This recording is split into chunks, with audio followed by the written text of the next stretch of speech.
All right. Okay, Monday night here, July 10th here, dear viewers. And I'm reading in my good old Bible here. I'm in the book of 1 Samuel here. And this is right after David slew Goliath here. And this is chapter 18 here, 1 Samuel. It says, Saul's hatred of David. And it came to pass, when he had made an end of speaking unto Saul, that the soul of Jonathan was knit with the soul of David. And Jonathan loved him as his own soul. And Saul took him that day, and would let him go no more home to his father's house. Then Jonathan and David made a covenant, because he loved him as his own soul.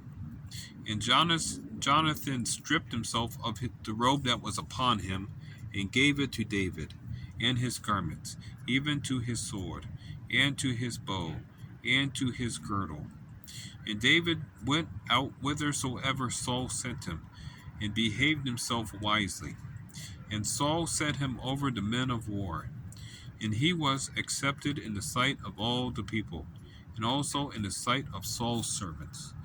And it came to pass as they came, when David was returned from the slaughter of the Philistine, that the women came out of all cities of Israel, singing and dancing, to meet King Saul, with tabrets, with joy, and with instruments of music. And the women answered one another as they played, and said, Saul hath slain his thousands, and David his 10,000s. And Saul was very wroth, and the saying displeased him. And he said, They have ascribed unto David 10,000s, and to me they have ascribed but thousands. And what can he have more but the kingdom? And Saul eyed David from that day and forward. And it came to pass on the morrow, that the evil spirit from God came upon Saul. And he prophesied in the midst of the house. And David played with his hand, as at other times. And there was a javelin in Saul's hand. And Saul cast the javelin, for he said, I will smite David even to the wall with it.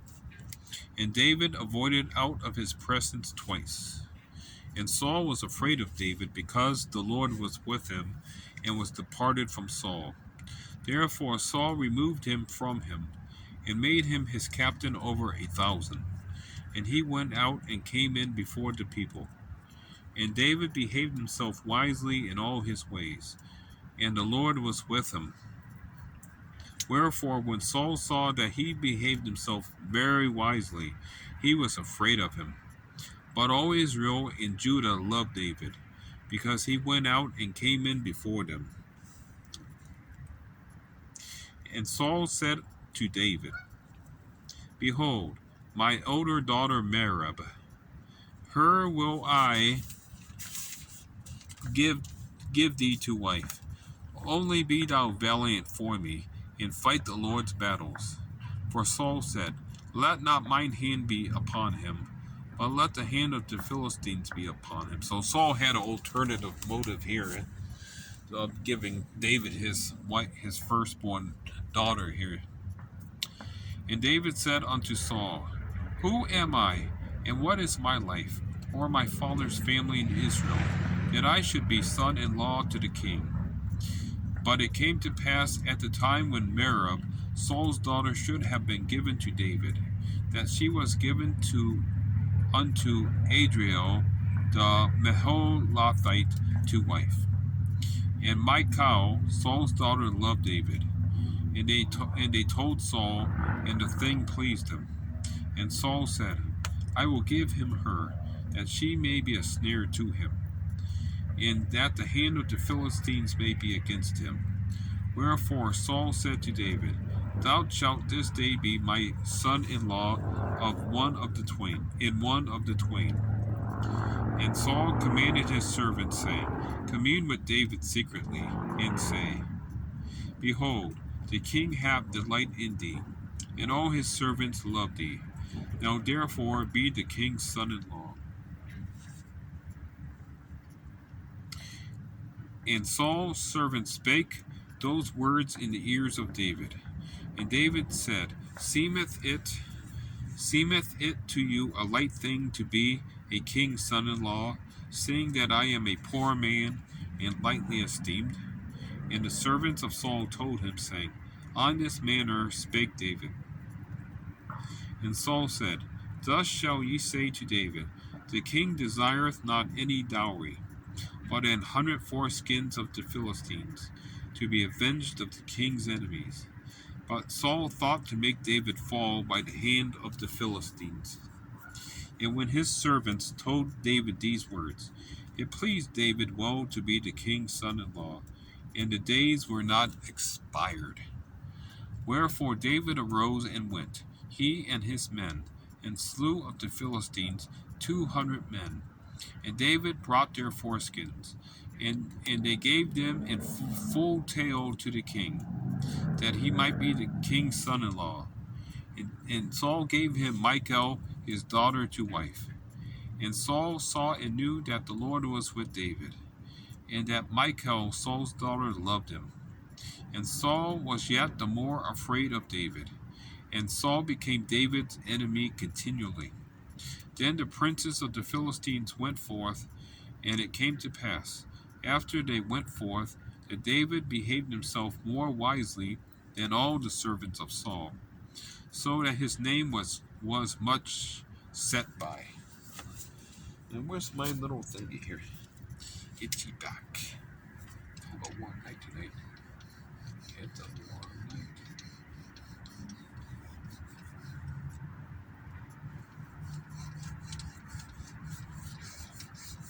There we go.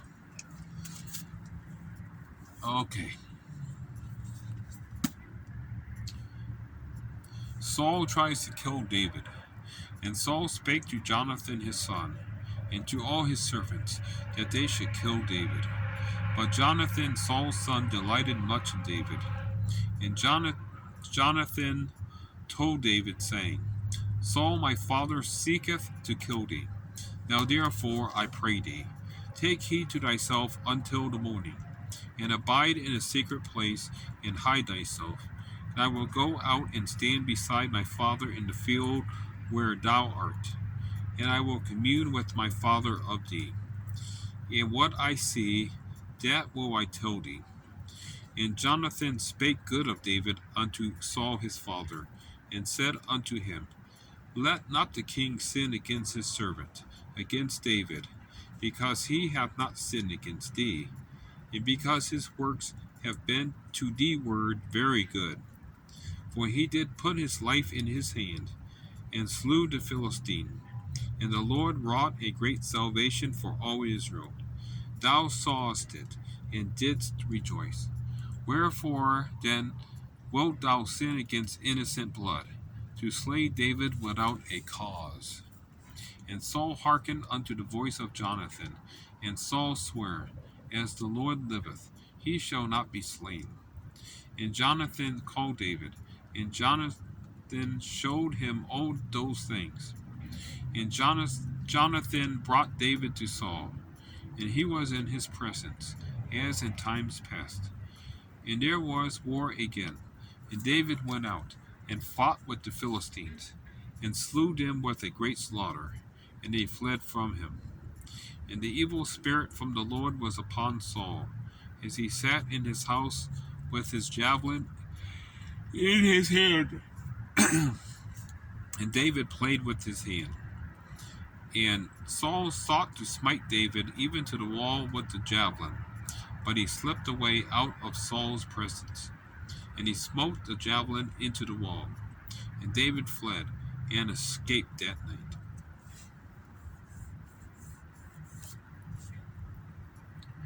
Saul also sent messengers unto David's house to watch him, and to slay him in the morning.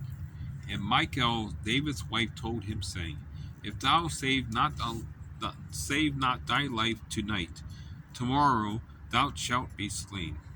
So Michal let David down through a window, and he went and fled and escaped.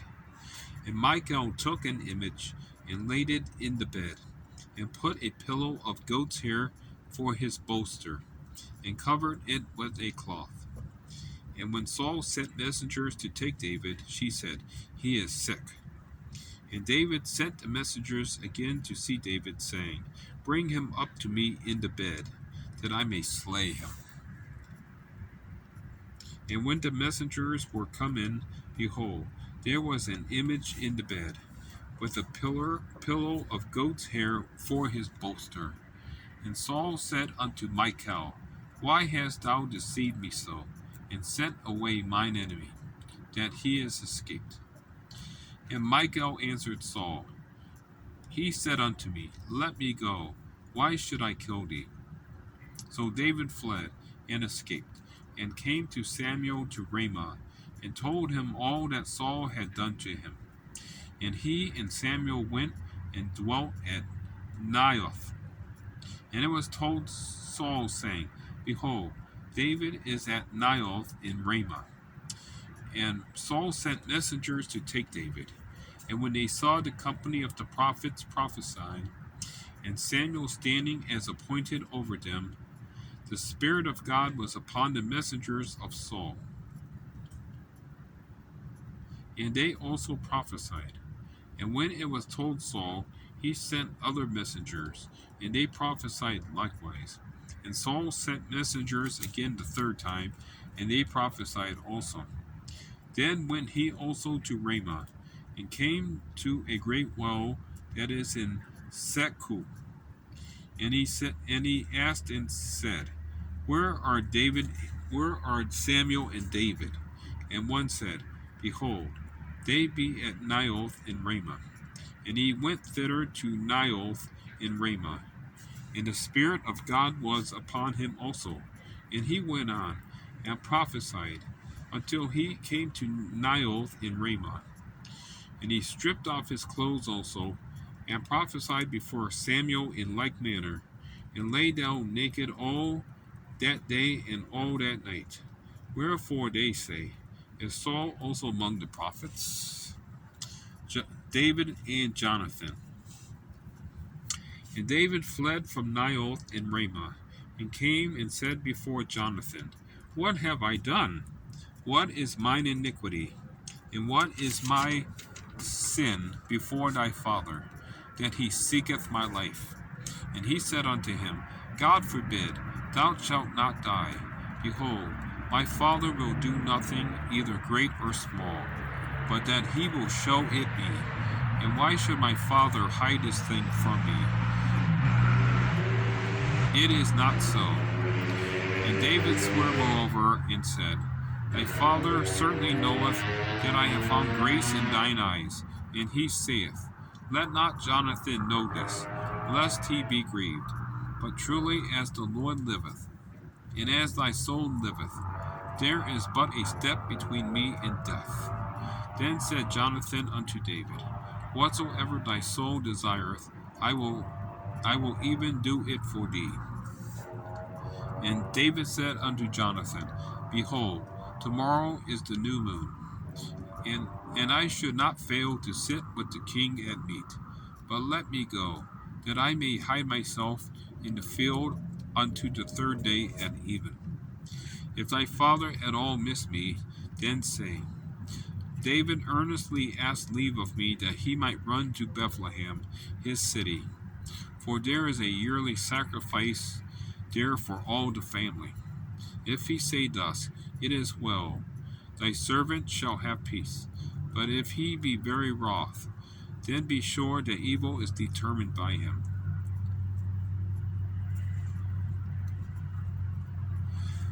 Therefore thou shalt deal kindly with thy servant, for thou hast brought thy servant into a covenant of the Lord with thee. Notwithstanding, if there be in me iniquity, slay me thyself, for why shouldest thou bring me to thy father? And Jonathan said, Far be it from thee, for if I knew certainly that evil were determined by my father to come upon thee, then would not I tell it thee? Then said David to Jonathan, Who shall tell me? Or what if thy father answer thee roughly? And Jonathan said unto David, Come, and let us go out into the field. And they went out both of them into the field. And Jonathan said unto David, O Lord God of Israel, when I have sounded my father about tomorrow any time, or the third day, and behold, if there be good toward David, and I then send not unto thee, and show it thee, the Lord do so, and more and much more to Jonathan. But if it please my father to do thee evil, then I will show it thee, and send thee away, that thou mayest go in peace. And the Lord be with thee, as he hath been with my father. And thou shalt not only while yet I live show me the kindness of the Lord, that I die not. But also thou shalt not cut off thy kindness from my house forever. No, not when the Lord hath cut off the enemies of David, every one from the face of the earth. So Jonathan made a covenant with the house of David, saying, Let the Lord even require it at the hand of David's enemies. And Jonathan caused David to swear again, because he loved him, for he loved him as he loved his own soul. Then Jonathan said to David, Tomorrow is the new moon, and thou shalt be missed, because thy seat will be empty. And when thou hast stayed 3 days, then thou shalt go down quickly, and come to the place where thou didst hide thyself when the business was in hand, and shalt remain by the stone Ezel. And I will shoot 3 arrows on the side thereof, as though I shot at a mark. And behold, I will send a lad, saying, Go, find out the arrows. And if I expressly say unto the lad, Behold, the arrows are on this side of thee, take them, then come thou, for there is peace to thee, and no hurt, as the Lord liveth.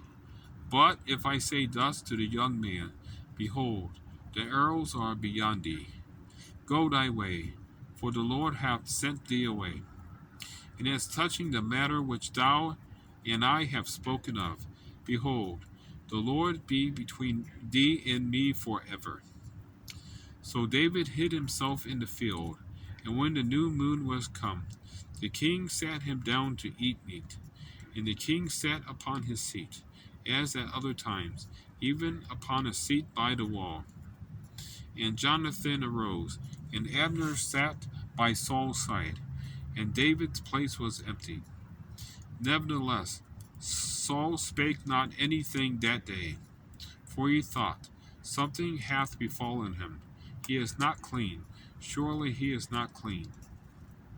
And it came to pass on the morrow, which was the 2nd day of the month, that David's place was empty. And Saul said unto Jonathan his son, Wherefore cometh not the son of Jesse to meat, neither yesterday or today? And Jonathan answered Saul, David earnestly asked leave of me to go to Bethlehem. And he said, Let me go, I pray thee, for our family hath a sacrifice in the city. And my brother, he hath commanded me to be there. And now, if I have found favor in thine eyes, let me get away, I pray thee, and see my brother. Therefore he cometh not unto the king's table. Then Saul's anger was kindled against Jonathan, and he said unto him, Thou son of the perverse, rebellious woman, do not I know that thou hast chosen the son of Jesse to thine own confusion, and unto the confusion of thy mother's nakedness? For as long as the son of Jesse liveth upon the ground, thou shalt not be established, nor thy kingdom. Wherefore now send and fetch him unto me, for he shall surely die. And Jonathan answered Saul his father, and said unto him, Wherefore shall he be slain? What hath he done? And Saul cast a javelin at him to smite him, whereby Jonathan knew that it was determined of his father to slay David. So Jonathan arose from the table in fierce anger, and did eat no meat the 2nd day of the month, for he was grieved for David, because his father had done him shame. And it came to pass in the morning that Jonathan went out into the field at the time appointed with David, and a little lad with him. And he said unto his lad, Run, find out now the arrows which I shoot. And the lad ran. He shot an arrow beyond him. And when the lad was come to the place of the arrow which Jonathan had shot, Jonathan cried after the lad and said, Is not the arrow beyond thee? And Jonathan cried after the lad, Make speed, haste, stay not. And Jonathan's lad gathered up the arrows and came to his master. But the lad knew not anything. Only Jonathan and David knew the matter. And Jonathan gave his artillery unto his lad, and said unto him, Go, carry them to the city. And as soon as the lad was gone, David arose out of the place toward the south, and fell on his face to the ground, and bowed himself 3 times. And they kissed one another, and wept one with another, until David exceeded. And Jonathan said to David, Go in peace, forasmuch as we have sworn both of us in the name of the Lord, saying, The Lord be between me and thee, and between my seed and thy seed forever. And he arose and departed. And Jonathan went into the city. Okay, so I'm in the book of 1 Samuel in my Bible reading here. So I'm reading to the Bible here, dear viewers. So I be back. Greetings to my little wife and cute little Ling Ling, the granddaughter, and all the family back home. All right, I be back, dear viewers. Okay. Bye-bye.